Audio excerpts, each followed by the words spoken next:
حضرت انس بن مالک کہتے ہیں میں حضور کے پاس بیٹھا تھا, حضرت عبداللہ ابن عمر بھی بیٹھے تھے, کوئی بات ہو رہی تھی, ایک حجرے میں بیٹھے تھے, دروازے پہ دستک ہوئی. مسند امام احمد میں حدیث ہے, نبی پاک علیہ السلام نے فرمایا انس دروازہ کھولو, دروازے پہ وہ بندہ ہے جس کو اللہ بغیر حساب کتاب جنت عطا فرمائے گا, وہ بندہ ہے دروازے پہ. حضرت انس بن مالک کہتے ہیں میں نے دروازہ کھولا تو بندہ دیکھا, غریب سا ایک انصاری صحابی, اور بندہ بڑا سادہ, وضو تازہ کر کے آیا ہے تو پانی کے قطرے داڑھی سے بہہ رہے ہیں, اور چمڑے کے جوتے اس نے لپیٹ کے نا تو بغل میں چھپائے ہوئے, آ کے اتحیات کی حالت میں بیٹھا, حضور سے دو چار باتیں کی, چلا گیا. ہم اس کا رنگ دیکھتے رہے اور مصطفیٰ کا کرم دیکھتے رہے. اس کو حضور نے جنتی کہا ہے. کہتے ہیں اگلے دن اسی ٹائم اسی وقت ہم حضور کے پاس بیٹھے تھے, پھر دروازے پہ دستک ہوئی. حضور نے فرمایا دروازہ کھولو, دروازے پہ وہ بندہ ہے جس سے اللہ بغیر حساب کتاب جنت عطا فرمائے گا, بغیر حساب. کہتے ہیں دروازہ کھولا, اور جیسے ہی میری نظر پڑی بندہ بھی وہی ہے جو کل آیا تھا, اور انداز بھی وہی ہے جو کل تھا, اسی طرح پانی کے قطرے, اسی طرح جوتے بغل میں. السلام علیکم, کل حضور فلاں بات کی تفصیل پوچھنی مجھ سے رہ گئی تھی, غلطی ہوگی, دوبارہ آیا ہو. اس نے اپنی گفتگو کی, چند جملوں میں بات سمیٹی, چلا گیا. فرماتے ہیں اتفاق کی بات کے دن تیسرا, بندے بھی ہم دونوں, میں اور عبداللہ ابن عمر. حضرت انس بن مالک کہتے ہیں دونوں بیٹھے تھے, سیم ٹائم سیم ڈے. پھر دستک ہوئی, حضور نے فرمایا دروازہ کھولو, اور مسکرا کے فرمایا دروازے پہ وہ بندہ ہے جسے اللہ بغیر حساب کتاب جنت عطا فرمائے گا. کہتے ہیں کھل اٹھے ہمارے چہرے, باہر گئے, دستک ہوئی تھی, دروازہ کھولا. فرماتے ہیں مجھے یقین تھا وہی ہوگا جو 2 دن پہلے آیا تھا, اور میرے یقین کے مطابق ہی کام ہوا. وہی بندہ تھا جو کل بھی تھا, جو پرسوں بھی تھا, حالت اور کیفیت اور انداز بھی وہی تھا. پانی کے قطرے بہ رہے ہیں, اور اس شخص نے جوتے بغل میں دبائے ہوئے خدمت میں حاضر ہوا, بیٹھ گیا, بات چیت کی, چلا گیا. حضرت انس بن مالک کہتے ہیں تھوڑی دیر ہوئی تو حضور بھی تشریف لے گئے. حضرت عبداللہ ابن عمر مجھے کہنے لگے یار ویسے کتنے اس کے نصیب ہیں, کتنے نصیب ہیں.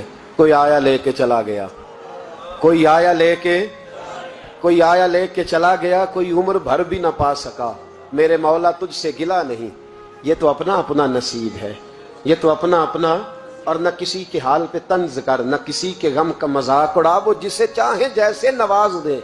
یہ مزاج لطف رسول ہے صلی اللہ تعالی علیہ وسلم. کہتے ہیں ہم لوگ گفتگو کرنے لگے. عبداللہ ابن عمر مجھ سے کہنے لگے یار ویسے پتہ کرنا چاہیے یہ کون سا عمل کرتا ہے, پتہ کرنا. جیسے ہم نہیں پتہ کرتے کہ یہ بندہ بڑا چمک گیا, پتہ کرو کون سا کاروبار کرتا ہے, ذرا اس کی جاسوسی تو کرو. اور بندے بھی بڑے سمجھدار ہیں, وہ سائیڈ بزنس نہیں بتاتے. وہ کہتے ہیں وہ جو میرا علیحدہ ہے وہ نہیں بتانا, کہیں یہ نہ شروع کر لے. حالانکہ انسان کے پاس جو خوبی, جو اللہ نے اسے دولت دینی ہوتی ہے, وہ اپنا اپنا نصیب ہوتا ہے, وہ گھر میں بیٹھے بھی اللہ عطا کر دے. وہ کہتے ہیں کہ پتہ کرو کیا عمل کرتا ہے. تو حضرت عبداللہ ابن عمر کہتے ہیں میں اس کے پیچھے ہو گیا, اس سے سلام لی. تو میں نے کہا مجھے 2-3 دن کے لیے مہمان بنا لو گے, مان نہ مان میں تیرا مہمان, 2-3 دن کے لیے مہمان بنا لو گے. تو کہتے ہیں مجھ سے کہنے لگا کوئی گھر میں جھگڑا ہو گیا, کیونکہ پڑوس میں تو تمہارا قریب ہی تو تمہارا گھر ہے, میرے مہمان بننے کو جھگڑا ہے. تو میں نے کہا چلو ایسے ہی سمجھ لو, پر مجھے مہمان بنا لو. کہتے ہیں میں 3 دن اور 3 راتیں اس شخص کے ساتھ رہا. وہ کتنا صدقہ کرتا ہے میں نوٹ کرتا رہا, نماز کتنی پڑھتا ہے, اس کا کیا. میں چاہتا تھا کہ وہ عمل مجھے ملے جس کی برکت سے مصطفیٰ نے اسے 3 مرتبہ جنتی فرمایا ہے, تاکہ وہ کیفیات مجھے بھی ملے. حضرت عبداللہ ابن عمر کہتے ہیں کہ میں نے کوئی خاص چیز نہیں دیکھی. وہ عشاء پڑھتا تو فجر تک بستر پہ کروٹیں لیتا, اور میں الحمدللہ اٹھ کے تہجد بھی پڑھتا, نوافل بھی پڑھتا. کہتے ہیں وہ 1 سپارہ پڑھتا, میں 3 پڑھتا. فرماتے ہیں اس نے 3 دنوں میں کھجور بھی صدقہ نہیں دی, کہ کھجور بھی, اور میں نے بڑے بڑے غریبوں کی مدد کی. میں کہنے لگا کہ عمل تو میرا زیادہ ہے اس سے, پھر خوبی کیا ہے. خاص توجہ کرنا, اسلام اور دین کا جو فکری اساس ہمیں صحابہ نے دی.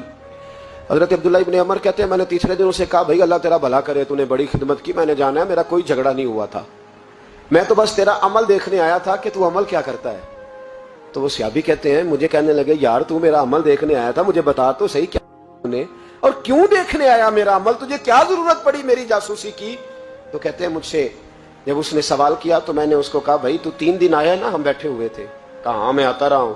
کہا 3 دن نبی پاک نے فرمایا اللہ تجھے بغیر حساب کتاب جنت عطا فرمائے گا. تو میں چاہتا تھا کہ میں ذرا جاسوسی کروں, ذرا دیکھوں, کھوج لگاؤں,